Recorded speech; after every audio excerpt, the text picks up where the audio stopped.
I flew halfway across the world to interview an elderly tribesman who has never been on camera before. Estimated to be over 100 years old, he is one of the last people on Earth who saw his tribe in its original form before the modern food and technology arrived. So he has seen a transition from the original lifestyle of the tribe to a modern lifestyle that they're living today. And he says the results of this are clear. People are not living as long as they used to. They are becoming weaker, even shorter in height, and less healthy. The most shocking evidence that we can see of this decline is in the tribe's faces. The elder, at least when he was a child, had a traditional diet, which we're going to get into the details later in this video. And you can see that he has good bone development in his face. He has a wide jaw, he has space for all of his teeth, and this is in line with the same physical structure that you see in old photos of African tribespeople from the 1900s. Many of them have very well-developed bones and good teeth. But when you look at the younger children in the tribe today, their jaws are narrowing and their teeth are crowded and crooked. It's really shocking. Now, when I was going around these different tribal groups, I saw hundreds of children and almost all of them had this. It was like right in your face, very stark. Once you see it, it's hard to unsee it. It's really shocking. So in the modern world, where I live, we use braces and surgery to hide our signs of physical decay and bad health. For example, people use braces to hide crooked teeth. Or some people who have very underdeveloped jaws, they do things like jaw surgery. But here in the tribe, they don't have braces, they don't have surgery. So the decline is right in your face. It's completely unfiltered. And you can kind of see the collapse of human health happening in real time, right before your eyes. So I sat down with this elderly tribesman to understand what diet he followed when he was younger and the specific modern changes that he says are destroying the tribe's health. So this gives us direct insight into what is causing our own health problems and exactly what we can do to fix it. Let's start by comparing what diet this man had when he was a child. This is similar to the diet that the tribes had for potentially thousands of years that often gave them this good health and good jaw like we see in the pictures. And we're going to compare this to the tribe's diet today. And some of this is going to surprise you. Some of this might even upset some people. So let's start with the diet. The man told me that the tribe's original diet was only 3 foods: raw milk, which they drank a ton of, raw meat, and cow blood, which they mixed with the milk. He told me that when he was younger, everything was raw. He recalls his tribe eating raw meat. And there was no variety, there was no vegetables, there was no grains, and there was definitely no supplements.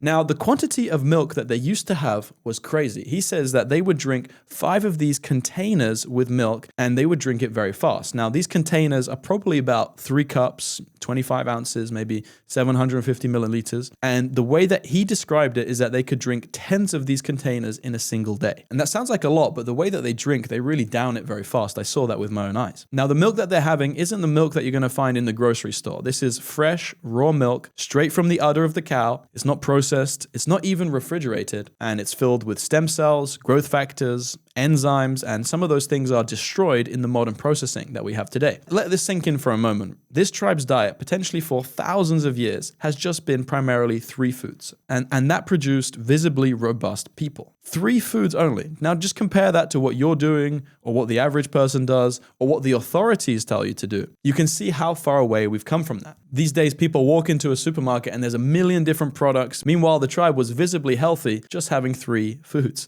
Now let's compare the original diet to what the tribe is doing today. So what are the changes in the diet? What are they doing today that is different? The first thing is that they started to cook all of the meat. They started this a few decades ago. They started to either boil the meat or they cook it on fire. So raw meat is seen as something that of the past, no longer what they do, a different time. I was eating raw meat in front of the tribe because that's what I like to do. I've been doing that for many years. And they looked at me like I was crazy. Now that might just be because I was a white man eating raw meat and they couldn't imagine such a thing. But the impression I got was that this is just not what people do anymore, okay? This is of the past, and people view it as primitive and bad somehow. So if we go to the science of what happens when you cook, you do alter the nutritional profile. Now, not only that, but you create known carcinogens, okay? Certain compounds that create health problems when you cook the food. Now, secondly, they still do drink some fresh raw milk, but they drink much less than before. This is because there are far less cows, the government has taken away a lot of their land, and people in general are less motivated to do the work of farming. They're not valuing cows like they did in the past. And people prefer the modern lifestyle rather than the traditional one, which I can understand.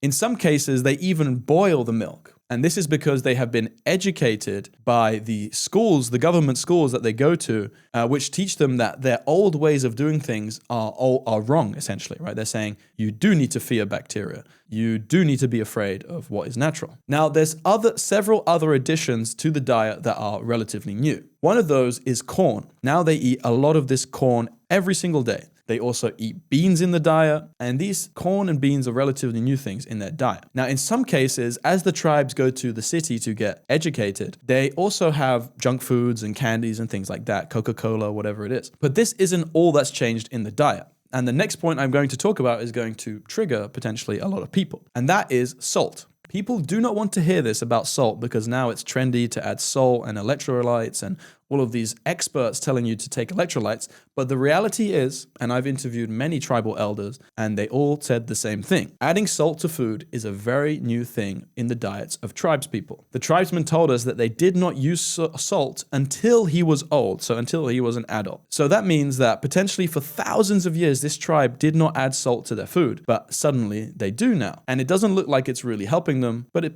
could be making them worse. I'm going to explain a bit about that. It happened as they started to interact with other groups, groups coming from the city, tourists, visitors, things like that. Salt goes hand in hand with cooking. When you cook food, if you don't add salt, it usually doesn't taste very good. And so salt makes cooked foods taste better. That's one of the reasons people do it. If you eat a lot of raw food, you don't really want to add salt because the raw food itself has a lot of minerals in there. And when you add salt, it makes you feel very thirsty. And the tribe also noticed that the salt makes them thirsty. Generally, the more salt you eat, the more fluids that you need to drink. And that ties into the next section, which I want to mention, water.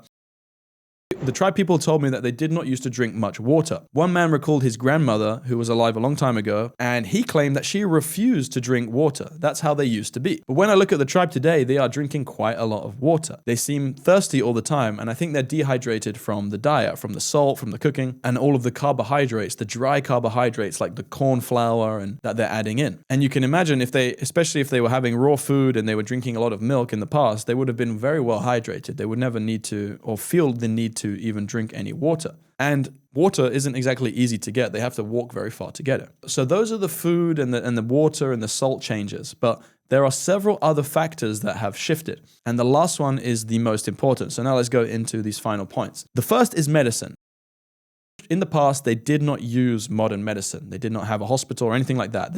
He told me that they only used herbs. But today, because of the government coming in, and they are sometimes using medicine and hospitals. The tribe does resist some of it, but I think that they get kind of wowed by the man in the white lab coat coming in with his technology. They don't realize the effects of going to the hospital and taking those medicines. So they fall into that trap. The other point I want to mention is bare feet on the ground versus wearing shoes and sandals. The tribe in the past was barefoot most of the day, or they would wear natural shoes made of animal skin. But today, they wear rubber sandals all the time. And you do have to wonder if this is a significant factor in their health over time. I'm not going to talk too much about the science of grounding, but it is linked to all kinds of health benefits. I do have a desire for it when I don't ground for a few days, and many other people will say the same thing. The last and really important point that I want to mention is industrial toxins. The tribes people in the past were exposed to very few toxins. They didn't use plastics, they didn't use metal pots and pans and things like that. They weren't exposed to carcinogens from heating the foods. But then came in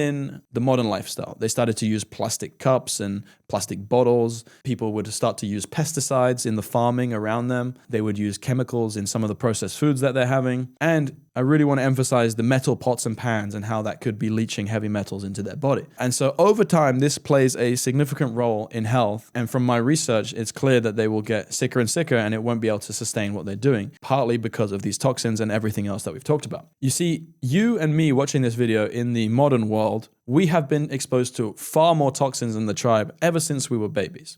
The heavy metals like the aluminum, the mercury, the lead, the cadmium, the arsenic, all of these things that are in cooking utensils, for example, the chemicals in the pesticides, the air pollution, the chlorine, formaldehyde. This is just to name a few. Then you have all the tap water that we've used for our showers, every time we wash our hands, eating foods that are contaminated, many supplements that are contaminated, canned foods and drinks, for example, and infinite more. These toxins are heavily linked to so many of the health problems that people have today, even smaller things like having low energy or having joint pain or brain fog, or to more serious things as well. From research, the only way that anyone can have robust health living in the modern world is to take steps to remove these toxins from our environment and removing these toxins from the body, and combining that with the nutrition like we've talked about in this video. So the conclusion of this video is that if you want your health back, you have to do two things. You have to return to that kind of traditional tribal-like diet that we talked about, the nutritional changes that we talked about, and you have to take steps to remove these modern toxins from your environment and from your body. That is to detoxify. That is the only way. There is no alternative. There is no second best. We have seen what happens when we go away from those things, right? The answers are there. It's there, visible in people's faces. There is no mystery to it. You have the power to change it if you want to. So if you do want to consult with me and get personalized advice on how you can achieve your health goals, and you want to do it without wasting time and without making mistakes, you can check the link in the description. If you're a high performer and you want to join my health mastermind, you can also check the link in the description. Thanks for watching, and I'll see you next time.